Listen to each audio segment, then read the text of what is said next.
Alors mes chers amis, j'ai la joie de vous retrouver aujourd'hui pour vous parler de l'un des 2 jours les plus joyeux du calendrier juif, à savoir le jour de Tou B'Av, du 15 Av. Pourquoi je me permets de dire que c'est l'un des jours les plus joyeux du calendrier juif? Parce que la Mishnah, dans le traité de Ta'anit, en page 26, écrit la chose suivante. Amar Rabban Shimon ben Gamliel. Voici les propos de Rabban Shimon ben Gamliel. Lo hayu yamim tovim le Israël, ke Tou B'Av ou ke Yom Kippourim. Les jours les plus joyeux du calendrier juif sont le jour de Tou B'Av, du 15 Av, nous y sommes, et le jour de Yom Kippour. Alors bien évidemment, ce qu'il va falloir essayer de comprendre, c'est qu'est-ce qu'il y a de particulier le jour de Tou B'Av. Le jour de Yom Kippour, c'est un jour extrêmement joyeux.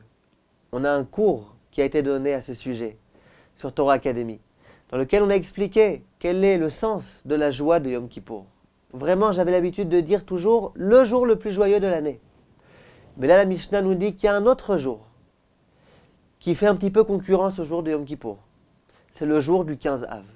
Qu'est-ce qu'il y a de tellement joyeux ce jour-là? Le jour de Kippour, Akadosh Baruch Hu expie toutes nos fautes. On se rapproche d'Akadosh Baruch Hu de façon extraordinaire. Je peux comprendre que ce soit un jour joyeux. Mais Tou B'Av, qu'est-ce qu'il y a eu de particulier?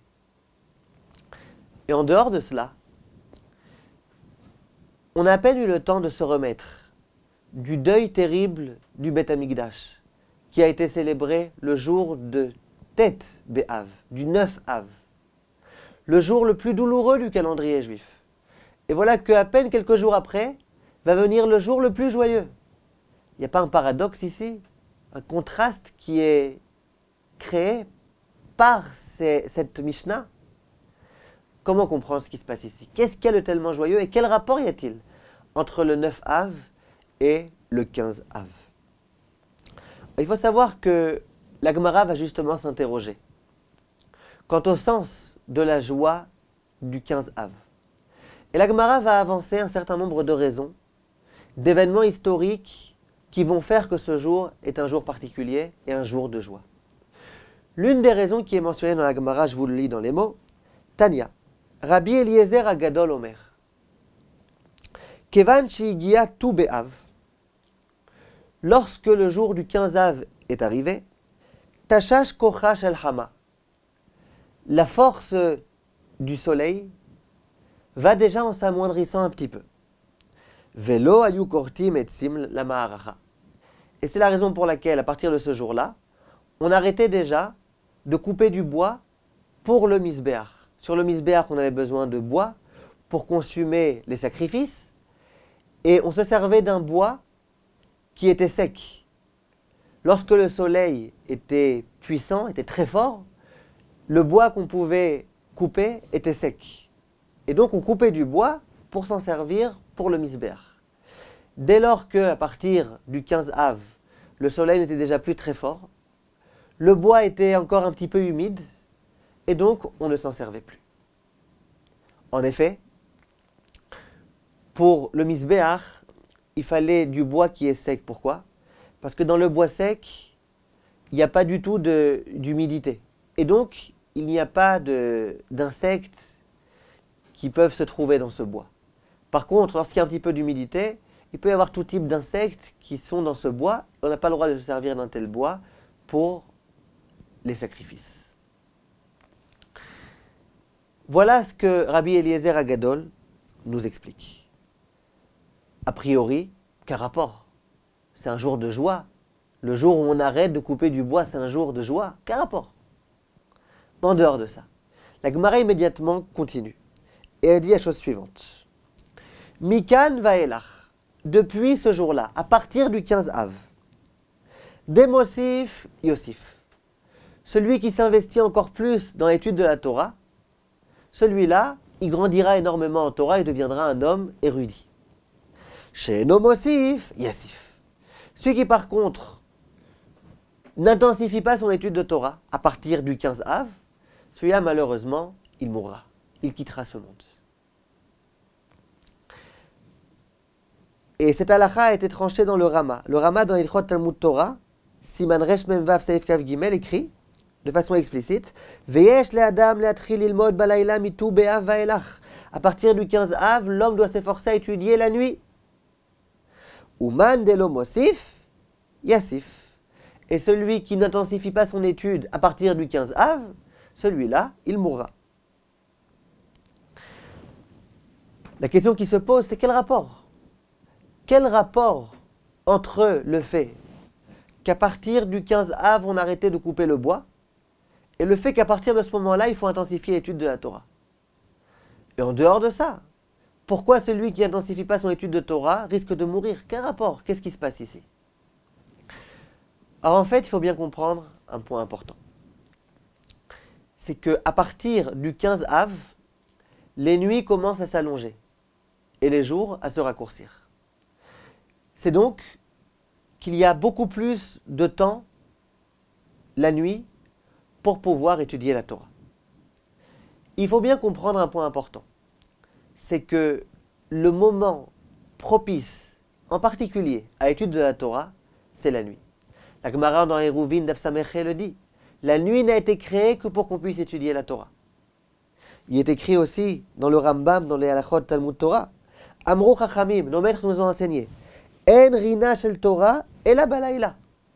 Le moment propice à l'étude de la Torah, l'étude de Torah dans la joie, c'est la nuit.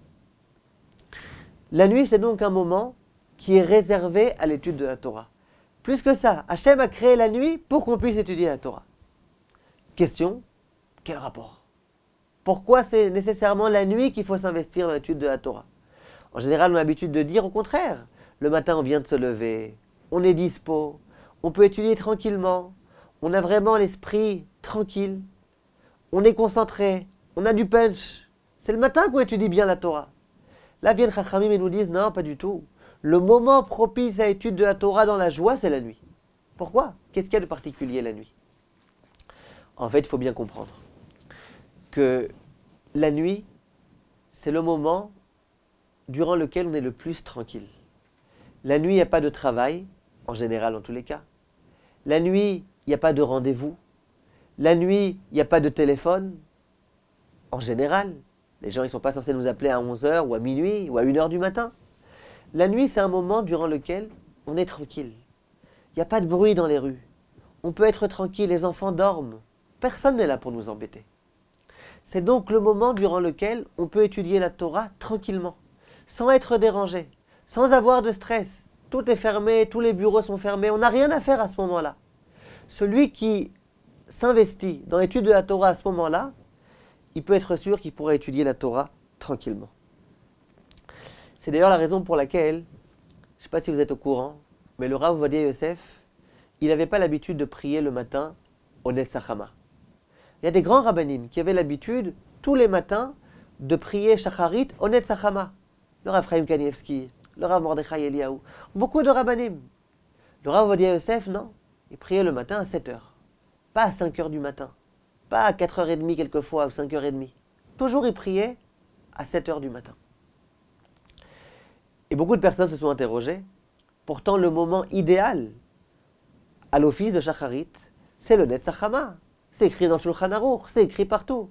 Comment ça se fait qu'un Rav tellement grand, qui pouvait sans aucun problème se lever tôt, s'il voulait, prier, exprès, j'allais dire, à 7h du matin? Un jour, j'étais posé la question à l'un de ses élèves très très proches. Et il m'a dit, je vais t'expliquer ce que le Rav m'a dit. Le Rav m'a dit, regarde, toute la journée, il y a des gens qui viennent, qui tapent à la porte, qui me posent des questions.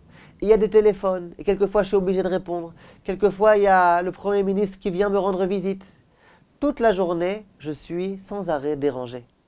J'ai aucun moment durant lequel je peux étudier tranquillement. Le seul moment durant lequel je peux étudier à peu près tranquillement, c'est la nuit. La nuit, à minuit, à 1h du matin, à 2h du matin, personne ne m'embête. Je peux étudier tranquillement, il n'y a aucun téléphone, personne ne vient, personne n'ose taper à la porte à cette heure-ci. C'est le seul moment que j'ai pour pouvoir étudier. Si je me couche à 3h du matin, 4h du matin, je ne peux pas me lever à 5h. Donc je préfère me lever à 7h et prier Shacharit en accomplissant la mitzvah un petit peu moins bien, mais pour au moins pouvoir étudier la Torah tranquillement toute la nuit. Si jamais je voulais me lever au Netz, je devrais me coucher au début de la nuit. Et donc malheureusement, j'aurais jamais aucun moment pour étudier. Le matin au Netz, je me lèverais, immédiatement les gens commenceraient à venir et à me déranger. On voit donc que la nuit, c'est le moment durant lequel on peut être tranquille. On peut étudier la Torah tranquillement. C'est la raison pour laquelle celui qui, la nuit, investit toutes ses nuits, essaye d'étudier un maximum la nuit, celui-là, il pourra grandir énormément. Pour pouvoir étudier la Torah, il faut être tranquille, il faut être concentré, il ne faut pas être dérangé à chaque instant. Il ne faut pas risquer d'être dérangé à chaque instant. Il y a des personnes qui étudient la Torah avec le téléphone portable allumé. Ces personnes, je leur dis, mais tu ne peux pas étudier la Torah avec le téléphone allumé. Tu es en plein Tosfot, et d'un coup on t'appelle, on te dérange. Alors souvent les personnes me disent, oui, mais en général on ne m'appelle pas. Combien? Un coup de fil toutes les 2 heures, toutes les 3 heures? En général, je peux finir mon Tosfot sans qu'on me dérange. Et moi de répondre à ces personnes-là, c'est vrai. Mais à chaque instant, tu sais qu'on risque de te déranger.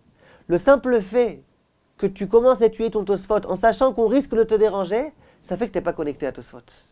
Tu es déconnecté du Tosfot parce que tu es connecté à une possibilité qu'on puisse peut-être te déranger. Acceptez cette idée, mes amis, vous verrez que d'un coup, vous allez commencer à progresser en Torah. Pour pouvoir étudier la Torah, il faut être déconnecté de tout, être complètement concentré dans son étude de Torah. Et ça, c'est faisable la nuit. C'est la raison pour laquelle les personnes qui s'investissent dans la Torah la nuit, de 8 heures du soir à minuit à 1 heure, c'est les heures les meilleures pour pouvoir progresser en Torah.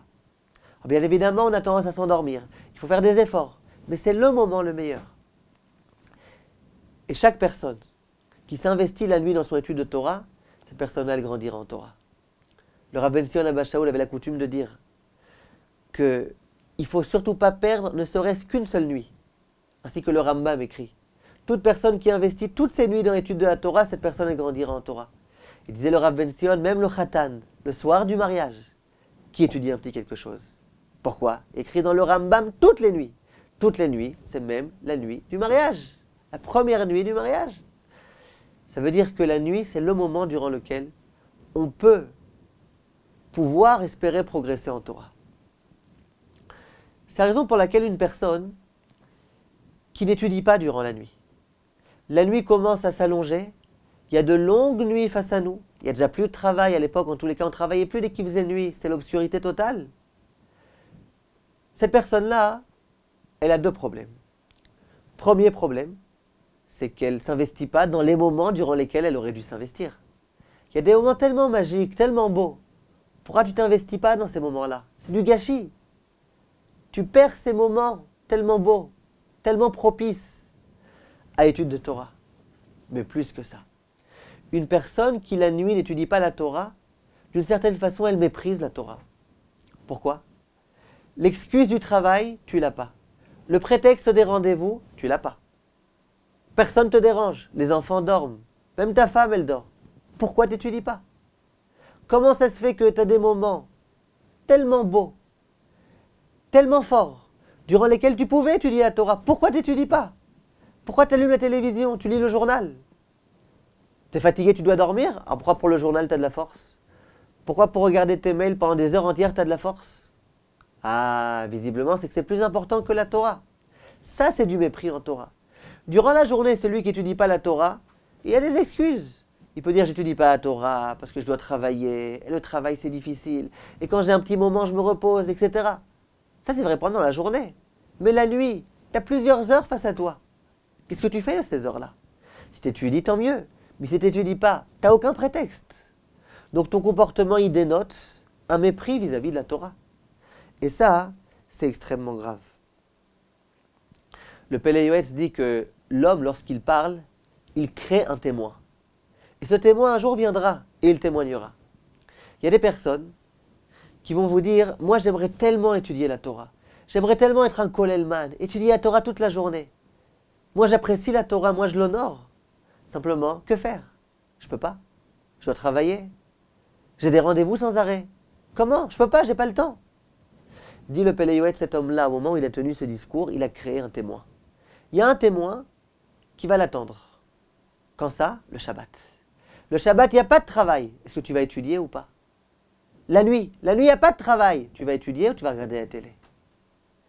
les vacances, il n'y a pas de travail. Tu vas vraiment étudier comme tu le dis? Toi qui apprécies tellement la Torah ou pas? Si effectivement, dans ces moments-là, tu étudies la Torah, parfait.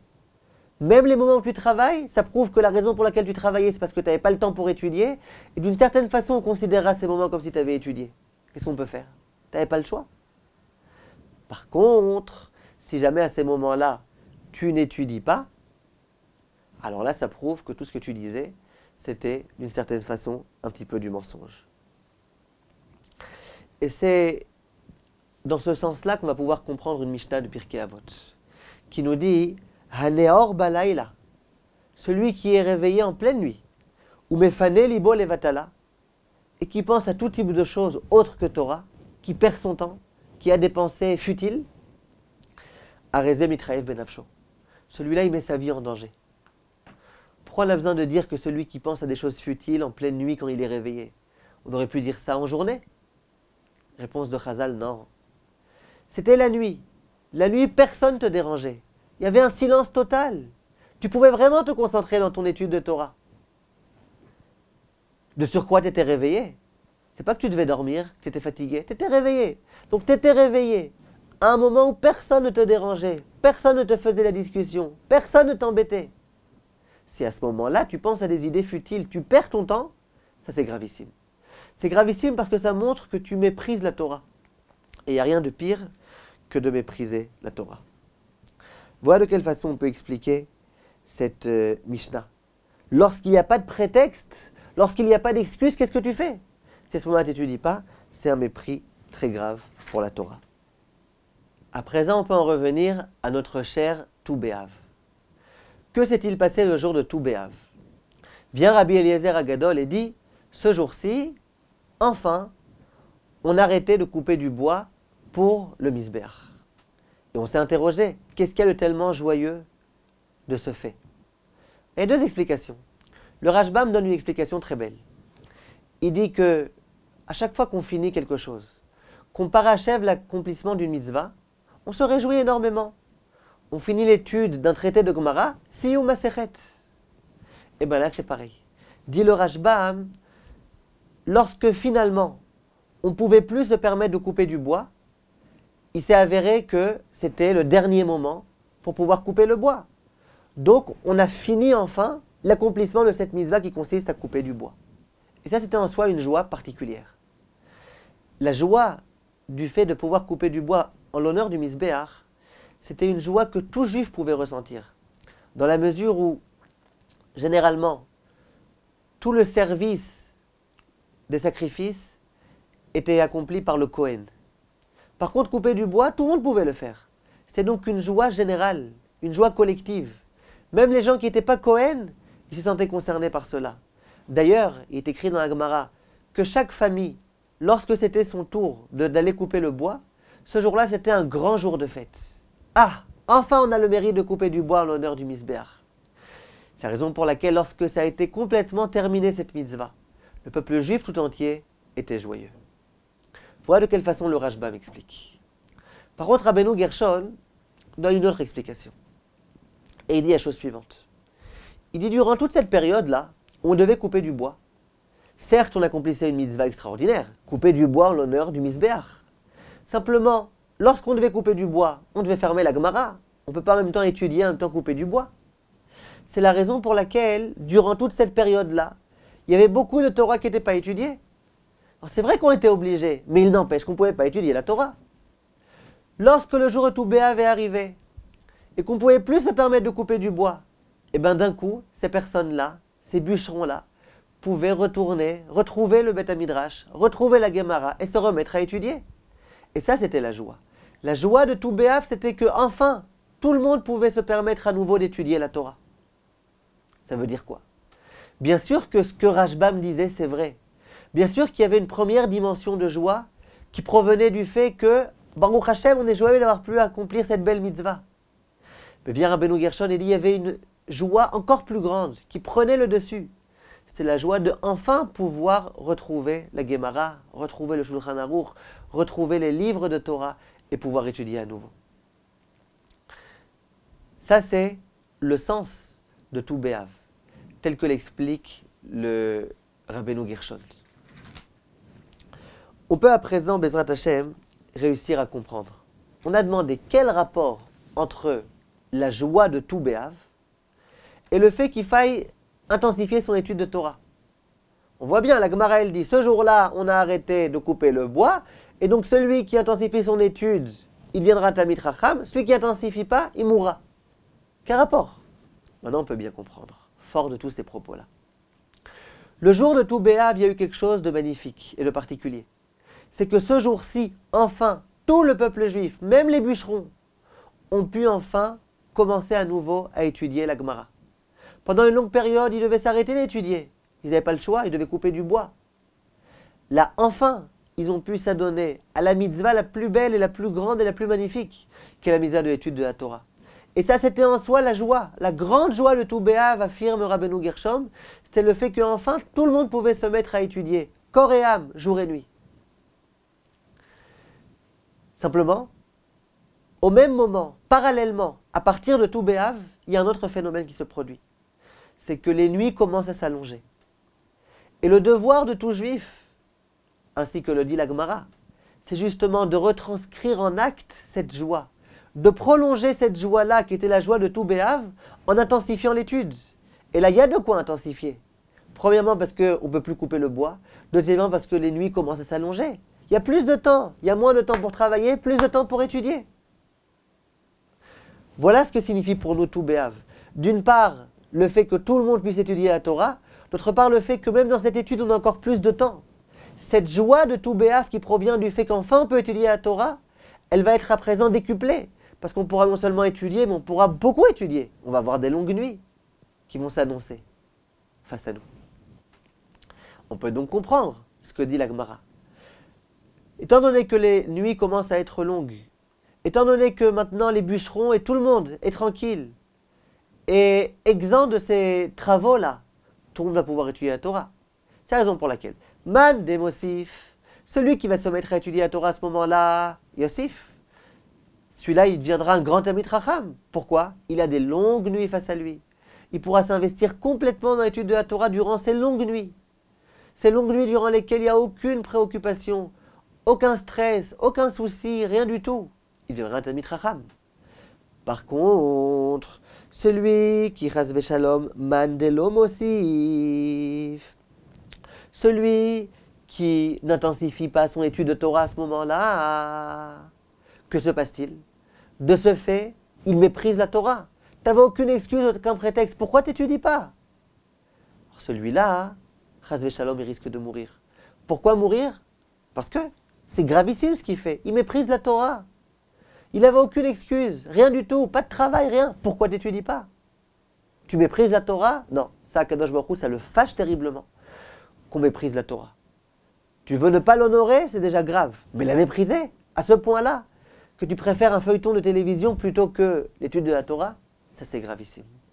Et ça, Kadosh Baruch Hu ne permet pas. Plus que ça. La Mishnah en Pirkei Avot reprend les mêmes termes que cette Gemara. Et elle dit... Oudela Mosif, Yasef. Celui qui n'intensifie pas son étude de Torah risque de mourir. Si on réfléchit bien, l'auteur de cette Mishnah des Pirkei Avot, c'est Hillel. Hillel, on le connaît pour être un homme agréable, affable, gentil. Il y a toujours les mots agréables à dire. Comment il peut être ici tellement sévère? Celui qui n'étudie pas va mourir. Ça ne correspond pas, ce n'est pas adapté à Hillel. Hillel, en général, il a un autre discours. Laissons ce discours, je ne sais pas, pour Shammai, pour les autres rabbanim, pas pour Hillel. Qu'est-ce qui se passe ici? Vient Rabbeinu Yona et il dit des mots terrifiants. Il dit la chose suivante. Celui qui se dit, moi je suis Chacham, j'ai déjà étudié suffisamment de Torah. Pourquoi maintenant je vais continuer à étudier encore et encore et encore? Ça y est, j'ai suffisamment étudié. Dit Rabbeinu Yona, dans la bouche de Hillel, Yehi Ratzon, que soit l'effet de la volonté de Hachem. Chez Zéhaïch Yamout, que cet homme-là qui tient ce genre de discours meure. Veyasef el Amav, qui rejoigne ses ancêtres. Écoutez les mots ici. Velama yichye od, shegvar kam mililmod, qui en chayav tzrichim. Pourquoi voulez-vous qu'il vive encore? Si déjà il a fermé le livre, qu'il a d'emblée décidé qu'il arrêterait d'étudier. Pourquoi voulez-vous qu'ils vivent encore? Écoutez les mots. Ki en chayav tzrichim. Il n'y a déjà plus besoin de vivre. Ça veut dire quoi? C'est difficile à entendre, mais c'est la réalité. Dire à Beno Yona, l'homme a été créé pour étudier la Torah, pour accomplir les mitzvot de Hachem. Dans la mesure où l'homme dit ça y est, c'est fini. Moi j'ai déjà dépassé cette étape-là. Ça y est, moi je suis déjà suffisamment chacham, j'ai plus besoin d'étudier. Donc dorénavant, j'arrête d'étudier. Dit Hillel Hazaken, t'arrêtes d'étudier, arrête de vivre aussi. La vie d'un homme, c'est l'étude de Torah. Tu veux plus étudier, on ne vit plus. Ça ne sert plus à rien que tu vives. Ce n'est pas une punition, c'est une réalité.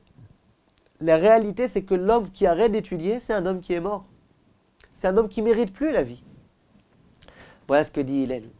C'est la raison pour laquelle, durant ces jours-ci, on a des nuits entières pour étudier, sans prétexte et sans excuse. Celui qui n'étudie pas, ça prouve qu'il méprise la Torah. Ça prouve qu'il a renoncé à l'étude de la Torah. Et bien cet homme-là, malheureusement, il ne mérite plus la vie. De l'âme Yassif. Et c'est écrit explicitement dans la Mishnah, le Pirkei Avot, on l'a dit. Celui qui a la nuit pour étudier, et qui est réveillé en pleine nuit, et qui n'étudie pas, il est passible de la peine de mort. Arezemit Chayev Ben Nafsho. C'est ce qui se passe ici. Celui qui a maintenant des longues nuits face à lui, et qui en plus n'a plus besoin de couper le bois. Alors, pourquoi il n'étudie pas à ce moment-là? S'il n'étudie pas, c'est gravissime et c'est dangereux. Mes chers amis, on se trouve à présent, non seulement à la période de Tou B'Av, où bien évidemment vont s'annoncer face à nous de longues nuits, les longues nuits d'hiver. Mais mieux que ça, on est en période de vacances. Or, je ne suis pas ici pour essayer de vous gâcher vos vacances, Chas v'Shalom. Sûrement pas. Simplement, il faut qu'on réfléchisse un petit peu. On a à présent une période durant laquelle on peut étudier. On n'a plus le stress du travail. On peut se permettre d'éteindre le portable pendant quelques heures et étudier la Torah. Alors bien évidemment, il faut se reposer, il faut récupérer, bien sûr. Mais personne n'a dit qu'on était obligé de passer nos vacances à perdre du temps. Les vacances ne doivent pas être synonymes d'oisiveté. Pendant les vacances, il faut se détendre et il faut aussi se prendre en main. Il faut aussi étudier la Torah avec nos enfants, avec nos épouses, tous ensemble. Il faut étudier la Torah pendant les vacances. Et si Chas v'Shalom, une personne ne saisit pas cette occasion-là, qui est l'occasion des vacances, les nuits de vacances, vous imaginez un petit peu les nuits de vacances, on a du temps face à nous. Et bien malheureusement, c'est un mépris pour la Torah, et c'est gravissime. Donc il faut s'efforcer pendant cette période de vacances d'intensifier l'étude de Torah, un maximum. Si on peut étudier 1 heure par jour au moins, c'est quelque chose de fabuleux, d'extraordinaire, et qu'il faut à tout prix faire. On peut maintenant comprendre le rapport qu'il y a entre Tisha B'Av, dont on vient de sortir, et Tou B'Av, qui est la fête actuelle. Et on peut comprendre comment la Torah peut nous demander de passer d'un jour tellement triste à un jour tellement joyeux. C'est qu'en fait, dit le Al-Shir, Tou B'Av, c'est la réparation de Tisha B'Av. Dans la mesure où l'origine de Tisha B'Av, ce qui nous a valu la destruction du temple, c'était, ainsi que l'affirme la Gemara, le fait que les Bnei Israël ont méprisé la Torah. On a tout un cours sur le site au sujet de Tisha B'Av à ce sujet-là. La raison pour laquelle le temple a été détruit, c'est parce que les Bnei Israël méprisaient la Torah, qu'ils la galvaudaient. Ils ne récitaient pas les bénédictions sur la Torah le matin, parce que pour eux, la Torah n'avait aucune espèce d'importance. La Torah ne se résumait qu'à une science comme une autre. Et ça a entraîné la destruction du Beth Amikdash. Pourquoi? Pour plus de détails, regardez cette conférence-là, j'ai expliqué en long, en large, en travers pourquoi. Mais en tous les cas, le Beth Amikdash a été détruit à cause de ça. Vient Tou B'Av. À partir de Tou B'Av, on peut intensifier l'étude de Torah. Il y a des longues nuits face à nous. La réparation du Beth Amikdash, la reconstruction du Beth Amikdash, elle commencera à partir du moment où on honorera la Torah. On estimera la Torah.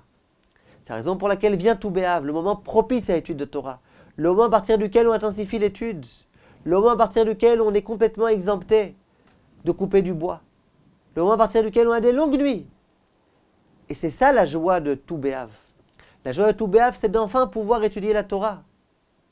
Les personnes, Bezrat Hashem, qui se renforceront à l'étude de Torah à partir de Tou B'Av, ainsi que la halakha le demande. Ces personnes-là, non seulement elles mériteront la joie de la Torah, puis Koudé Hashem, Yesharim et Samchelev, la Torah elle réjouit le cœur. C'est pas que le Tou B'Av qui sera un jour de joie. Le Tou B'Av, ça sera qu'un lancement dans cette joie particulière, qui vous accompagnera pendant tout l'hiver, Bezrat Hashem. Mais plus que ça, grâce à Tou B'Av, grâce à la bonne compréhension de ce qu'est l'étude de Torah, grâce à l'honneur qu'on donnera, qu'on accordera à l'étude de la Torah, grâce à ça, on pourra reconstruire le Beth Amikdash. Le Beth Amikdash qui a été détruit parce qu'on méprisait la Torah, c'était à Tisha B'Av. À tout B'Av, on commence à investir nos nuits dans l'étude de la Torah. C'est de cette façon-là qu'on pourra reconstruire B'Ezrat Hashem, le Beth Amikdash. Bekarov Mamash. Amen ve Amen. Merci de votre attention. À bientôt.